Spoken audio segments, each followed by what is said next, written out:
శ్రీరామచంద్రాయ నమః. శ్రీ సీతారామాభ్యాం నమః. శ్రీమద్ వాల్మీకి రామాయణము సుందరకాండము 42వ సర్గము. రాక్షస స్త్రీల వలన ప్రమదావన విధ్వంసవార్త నిరిగి రావణుడు 80,000 మంది రాక్షసులను పంపుట, హనుమంతుడు వారిని సంహరించుట. పిమ్మట పక్షుల ఆర్తనాదములను, వృక్షములు విరిగి పడిపోవునప్పటి ఫెళఫెళా రావములను విని లంకా నివాసులందరూ మిక్కిలి భయభ్రాంతులైరి. ఆ వనమునందలి మృగములు పక్షులు భయపడి గగ్గోలు పెట్టుచూ పారిపోసాగెను. రాక్షసులకు భయమును గొలుపు అపశకునములు వచ్చిపడెను. అంతవరకును నిద్రలో మునిగియున్న వికృతాకారలైన రాక్షస స్త్రీలందరూ వనభంగధ్వనులకు మేల్కొని సర్వనాశనమైన ఆ వనమును, మహావీరుడైన ఆ వానరుని చూచిరి. మహాబాహువు, గొప్ప శక్తిశాలియు, మిక్కిలి బలవంతుడును అయిన ఆ హనుమంతుడు ఆ రాక్షస స్త్రీలకు దడపుట్టునట్లుగా తన శరీరమును ఇంకనూ పెంచెను. మహాకాయుడును, మిక్కిలి బలశాలియు, పర్వతమంత ఎత్తునకు పెరిగినవాడును అగు ఆ వానరుని జూచి రాక్షస స్త్రీలు సీతాదేవితో ఇట్లనిరి: ఇతడెవరు? ఎవరికి సంబంధించినవాడు? ఎచటి నుండి వచ్చినాడు? ఎందులకు వచ్చినాడు? నీతో అతడు మాట్లాడినదేమి? ఓ సుందరి, ఓ విశాలాక్షి, నిన్ను మేము ఏమీయు అనము, భయపడకుము. ఈతడు నీతో ఏమి మాట్లాడెను తెలుపుము. సర్వాంగ సుందరియు సాధ్వియు అయిన సీతాదేవి ఇట్లు పలికెను: కామరూపులైన భయంకర రాక్షసుల విషయము నాకేమి తెలియను? ఇతడెవరో, ఏమి చేయనున్నాడో మీకే తెలియను. పాముజాడలు పామునకే ఎరుక. ఇది లోకవిదితము. ఇతనిని జూచి నేనును భయపడుచున్నాను. ఇతడు ఎవరో నేనెరుగను. కామరూపి అయిన రాక్షసుడే ఇట్లు వచ్చినాడా అని తలంతును. వైదేహీ వచనములను విని రాక్షస స్త్రీలు నలు దశలకును అనగా వనమునందటునిటు పరుగులు తీసిరి. వారిలో కొందరచటనే యుండిరి. మరికొందరు ఈ విషయమును రావణునకు నివేదించుటకై వెళ్ళిరి. వికృతాకారములు గల ఆ రాక్షస స్త్రీలు రావణుని కడకేగి విశిష్ట రూపముతో భయంకరముగానున్న వానరుని గూర్చి అతనికి తెలుపసాగిరి. ఓ మహారాజా, భయంకర రూపుడైన ఒక వానరుడు అశోకవనమునకు వచ్చి సీతాదేవితో సంభాషించెను. అతడు అమిత పరాక్రమశాలి. ఆ వానరుని గూర్చి తెలుపుమని జానకిని పెక్కురీతుల అడిగితిమి. కాని హరిణలోచనయైన ఆ సీత ఆ వివరములను తెలుపుటకు ఏమాత్రము ఇష్టపడుటలేదు. అతడు అక్కడనేయున్నాడు. అతడు ఇంద్రుని దూతయైనను కావచ్చును, లేక కుబేరుని దూతయైనను కావచ్చును, లేదా సీతాన్వేషణార్థము శ్రీరామునిచే పంపబడిన వాడైనను కావచ్చును. నీ మనస్సునకు మిక్కిలి ఆహ్లాదమును గూర్చునదియు, వివిధములగు మృగములతో నిండినదియు అయిన ప్రమదావనమును అద్భుత రూపుడైన ఆ కపి ధ్వంసమునర్చెను. ఆ వనమునందు ఆ మహావీరుడు ధ్వంసము చేయని ప్రదేశమే లేదు. కాని జానకియున్న చోటును మాత్రము అతడు తాకనైనను తాకలేదు.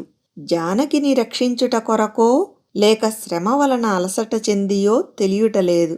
కాని అంతటి పరాక్రమశాలికి శ్రమ ఏమిటి?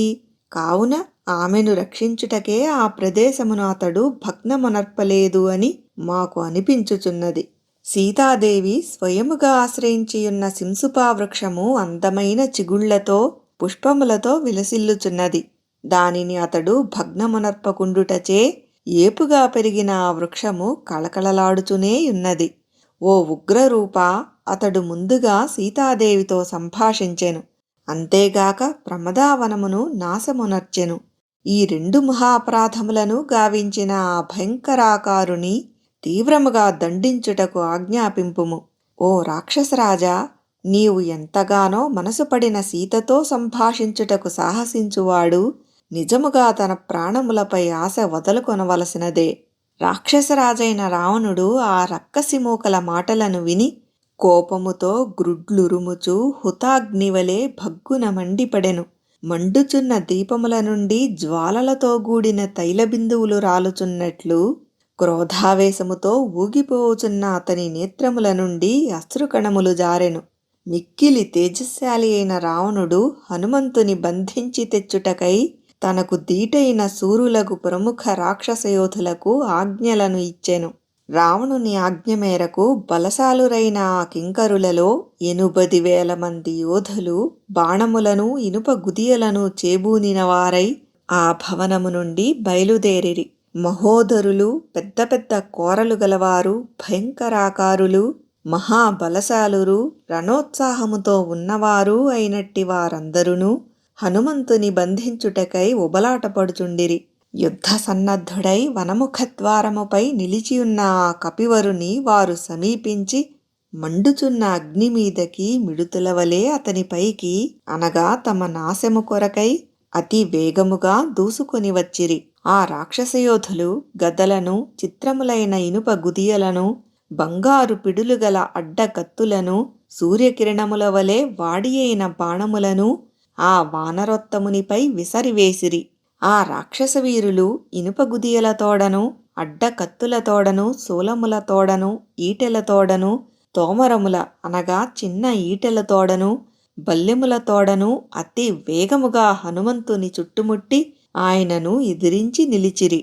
మహా తేజస్శాలియు పర్వత సదృశుడును అయిన ఆ హనుమంతుడును హర్షాతిరేకముతో తన వాలమును నేలపై కొట్టి భయంకరముగా సింహనాదమునర్చెను.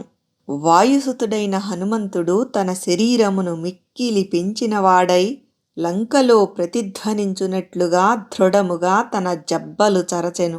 ఆ హనుమంతుడు తన భుజములను చరచగా ఏర్పడిన మహాధ్వని కారణముగా ఆకాశమున ఎగురుచున్న పక్షులన్నీయును నేలరాలెను. అతడు బిగ్గరగా ఇట్లు జయఘోషమునర్చెను.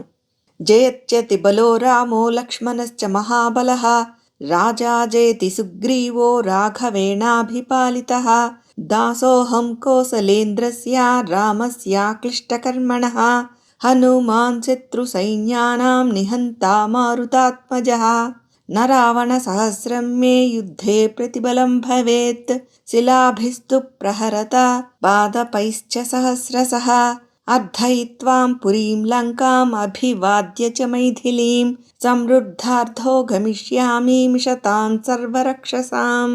మహాబలసంపన్నుడైన శ్రీరామునకు జయము. మిక్కిలి పరాక్రమశాలి అయిన లక్ష్మణస్వామికి జయము.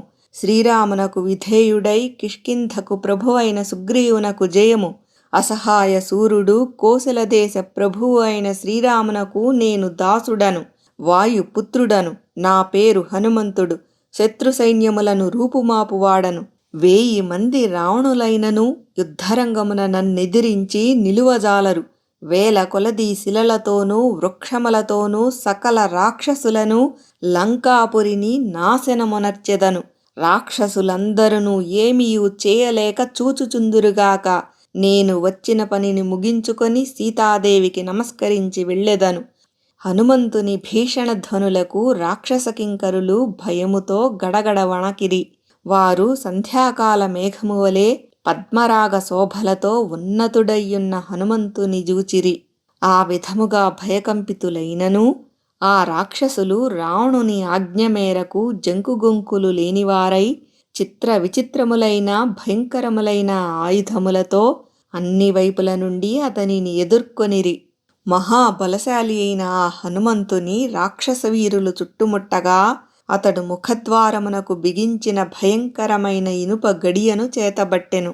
హనుమంతుడు ఆ పరిఘను గ్రహించి రాక్షసవీరులను హతమార్చెను.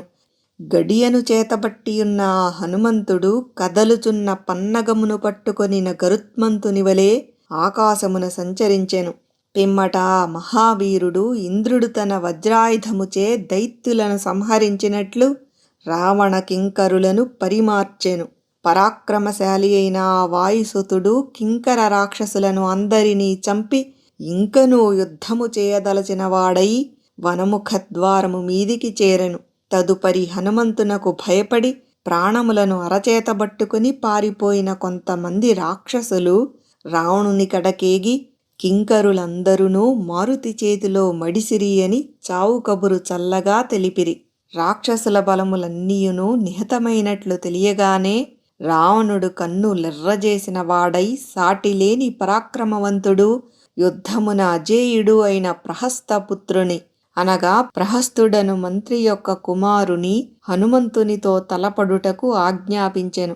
వాల్మీకి మహర్షి విరచితమై ఆదికావ్యమైన శ్రీమద్ రామాయణమునందలి సుందరకాండమునందు ఇది 42వ సర్గము.